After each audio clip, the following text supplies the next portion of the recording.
I have one announcement that was forgotten. August 4th at 9 o'clock in the morning, we're having a work day here we need all the windows cleaned inside and out. So if anyone can join us, we'd appreciate it. Our talk today is titled, Let's Not Fool Ourselves, and it'll be given by Debbie Hazelton. Please help me welcome her.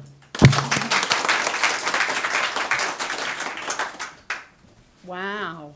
Thank you. Oh, it's always good to be here. It's always good to get to share with you and hello Facebook, hello world, hello. We are so glad to be among us all together. How about that?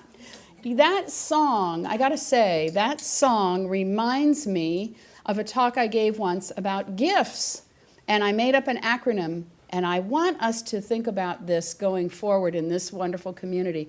Gifts is good or goods I find to share. Goods I find to share. So let's think about giving our gifts going forward, because I know there's still a lot more gifts out here with all of us. And so anyway, so in keeping with Halloween around the corner.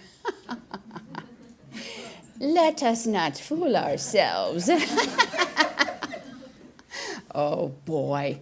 Oh, so Des and I have been talking a lot about, I call her Des, you call her Desi, but we've been talking a lot about the word fool and foolishness and all kinds of thoughts around that. And in tarot, the word, the Fool card is the 0. Well, some of us think that 0 is nothing. But if you look at numerology or tarot, or the 0 is the circle of completeness. It is infinity. It is the infinite. It is allness. And so sometimes when we perceive that someone is doing something foolishly, sometimes they might very well be guided by that infinite and doing something that no one understands. Or sometimes we don't understand the infinite. We don't understand what spirit is doing, and we're thinking, what the heck is going on? And then something wonderful comes out of that beyond the appearances. And then, of course, there's the foolishness or the fooling of fooling around and having silliness, having fun. And who made up sense of humor? Who created that? The wonderful Creator gave us sense of humor. Yay! We look forward to that on Sunday morning with us being here together. And Marvin, we love your sense of humor. Yes, indeed. We love it. It's great. Sense of humor is part of what keeps us moving forward. So fooling, a little bit of trickery, okay, that's great. But what about the wisdom about not fooling ourselves? I think most of us know that today our world is a little bit crazy out there, right?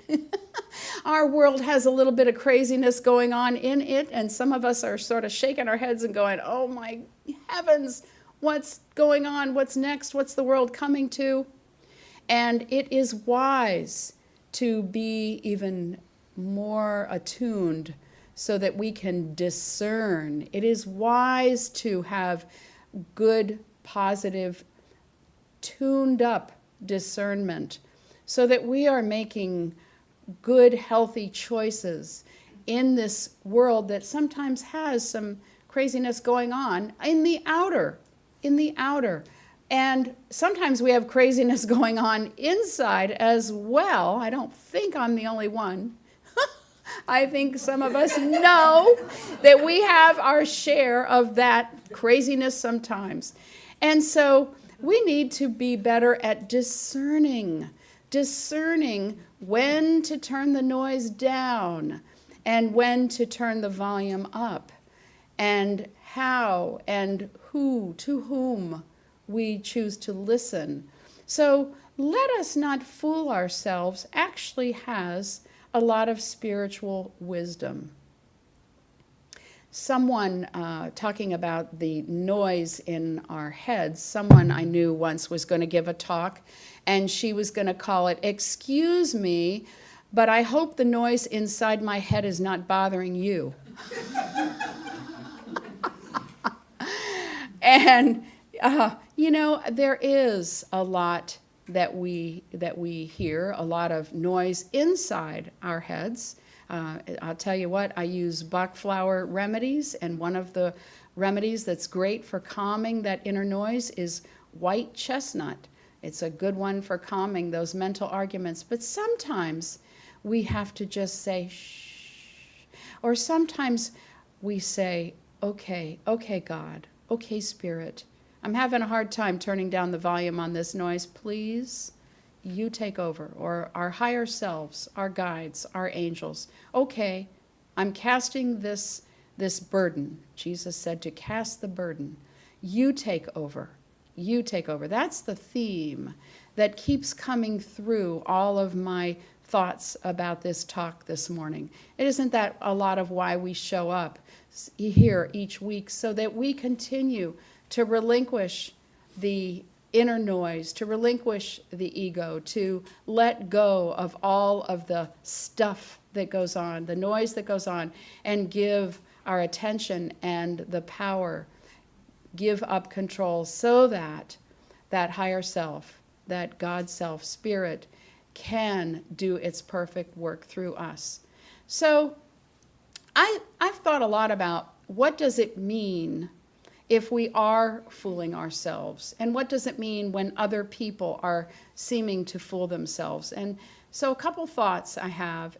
One, I don't think that we are fooled by others as much as they might think. How many times have you looked at and heard what somebody is saying and you go, I hear what they're saying, but somehow I think there's something else going on. You have a hunch. And how many times did you or someone you know get out of a bad relationship or a bad situation, and you think back, or you encourage them to think back and say, when did you know, or did you have a hunch? And you or they go, oh yeah, when such and such happened, when they said this or that, my gut didn't quite ring right with that. That didn't feel right. That didn't hit me right. That didn't sound right. And so really one of the things I've become to think more about is that we are far more than we're used to thinking. And other actions of others, we're hearing more things are coming out where things that seemed secretive are not so secretive. So we're beginning to find that, I think. And also, I think that when we're not feeling well, when we're not at our best, that is not so hidden either. I remember, my heavens, but for years my thyroid was off. It was probably off most of my life until I actually ended up having it removed. And I feel more sane now, more balanced now than I ever did. It's like another incarnation in this life. How many incarnations have you had in this life, huh? But I think that on one hand, while we're not being fooled, and we're not fooling others, and we're not really fooling ourselves as much, the other side of that is I don't think we have to worry, because we are so loved and so held and so brought forward, so divinely protected, that anytime we're used to thinking, I better put on my best show, I better not let it show that maybe my house isn't quite as neat today, or my inner landscape isn't as quite in order. I better do my best and not let all that show. Guess what? We are spiritual beings having a human experience. We are also spiritual beings living in a spiritual universe governed by spiritual law. Yes, and we love to know that and say that. But it is sometimes more challenging to remember that we are spiritual beings. And one way I heard this put is that we are even learning to have a human experience. It is not always easy by a long shot to have this human experience. So when I first came into metaphysics and heard about denial, oh my gosh, I think it was in the 60s and 70s, dare I admit. Oh my goodness. Anyway, we were taught that denial was about denying appearances. And there are still some in metaphysics who would say, oh yes, I even read in the notes that Ernest Holmes said, if I go into a hospital room and see somebody sick, turn around and leave, and then maybe come back in, probably with a different consciousness, come back in. But what I think a lot of people suffer from thinking they have to deny what their experience is in the world, in the physical. And I think this actually causes a lot of trouble. Now, what if I tell you, okay, I'm going to deny all the stuff about me that's in the world. And so therefore, my eyes are perfect, and I challenge you to just throw me your car keys, because I want to go out there and drive. Is anybody willing? Oh, gosh, you guys. I'll go. You'll go. You may go, too.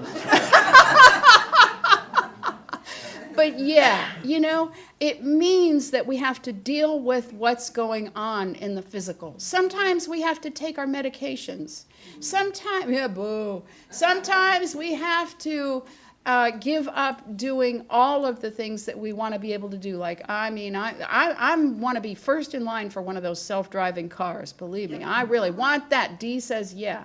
All right, But it also means not being totally foolish and being safe and listening and learning and sometimes getting better at discerning who are we going to listen to get our advice. If I want to know what's going on with something, maybe going on with some aspect of me or some aspect of the physical, I may not ask someone who's only going to think that whatever is there stops at the end of the sentence, that stops at the end of what they see. I like to use and also instead of but. Well, I see this, and there's always something greater that's possible. What can we do to turn this lemon into lemonade? What can we do to make something good out of this?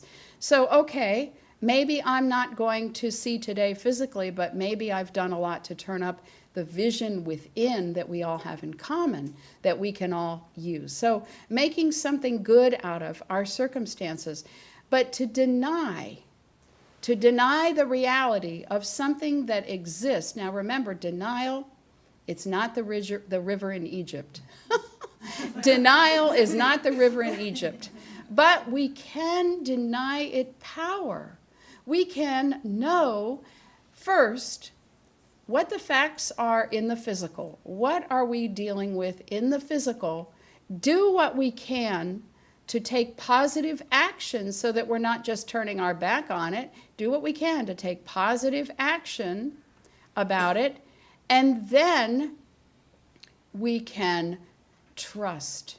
And I mean double trust. Don't dig it up to see if it's growing, but trust and let go. Trust that, and I have come to think that it's more about trust than faith. For me, it's not about faith as much as it is about trust. Maybe for some that's semantics, but I think of trust and even a sense of knowingness. Now, when you listen within, I have a lot of people that ask, how do you know if it's really what's within, and how do you know when it's just like wishful thinking or mind chatter? Well, and everybody has to find their own. For me, when I feel guided, there's no adrenaline, number one. There's no adrenaline. Number two, there might be a brand new thought or brand new idea, and it's sitting separately from all other stuff that's going on in my brain. It's a sudden something that's kind of by itself, not surrounded. It's got space around it, and I'm peaceful. I'm peaceful. That's how I know. But everyone, we need to all know our own. But deny it power. So, some people that will talk about what's going on with them, they'll give you the organ recital. And they'll give the sense of what Carolyn Mace has called woundology. In the first 5 minutes, you know that they were sexually abused and how their home life was growing up and all that kind of stuff. No. We need to bring, if we're going to trust in our partner, our higher self, in our Creator, in our guides and angels, I actually feel like I'm part of a team. And I am part of a team. There's the team of all of us together, all of you, all of us together, and all of us in the world. And then I also feel that there's a team of, other beings, other and just others on all levels, and that we need each other. You need me to be positive. I need you to be positive. If we say, oh, yeah, I'm giving it to God, and then I'm going to go on with the organ recital and all that other negativity on the other hand, then it's not a clear message. And God is going to respond to, Spirit's going to respond to what it hears most often. So let us not fool ourselves by denying the situation, by not doing something about what we need to do, our part in the physical. Let us not fool ourselves by not giving it to Spirit. And let us not fool ourselves in thinking that anything we've done or what seems to be imperfect is the bottom line to who we are. Because, there's, like, you go into a restaurant and there's soup du jour, right? It's what's out there for the day. You go into what's on sale, or you go into spiritual economics and they talk about, the economy is down or the economy is up. It's like, what's in vogue? Okay. My mother always said, well, I don't care about what's in style. I don't care about what everybody's doing. This is what you're doing. And I think that that's what we sometimes need to do with ourselves. And we need to trust and know that anything we've done or not done, or any of remember I talked about the mistakes that the photographers also make. They do lots of mistakes before they get their great photos. So any of those that we make, that's not the bottom line to who we are. Spirit has got us. Spirit has definitely got us. So let's not fool ourselves by forgetting who we are a part of, what we have, and what is our job to do, both by being in the world, having a physical experience, by having a human experience. Let's not fool ourselves in forgetting what is our part and deny what we need to do. And at the same time, let's not fool ourselves by forgetting that God has got us, Spirit has got us, and wow, how wonderful it is. So let us first have our affirmation, and then we'll have a little meditation. Our affirmation, I think you can see it up on the wall. I am a perfect expression of the divine. Oh, yes, how simple and pure and plain is that? So let us be centered for a moment. And Spirit, we know that you are always with us, and you are in charge as much as we trust and allow you to be. We give up our tendency in any way to go to the ego and go to you, the Spirit, allowing you to move in us and through us and as us, allowing you to help to keep us safe, help to keep us protected, help to keep us healed and whole and healthy. We give thanks for the wisdom that we have to know what is our part and what is your part. And we give many, many thanks for all this and our many blessings always pouring forth, and so it is. Amen.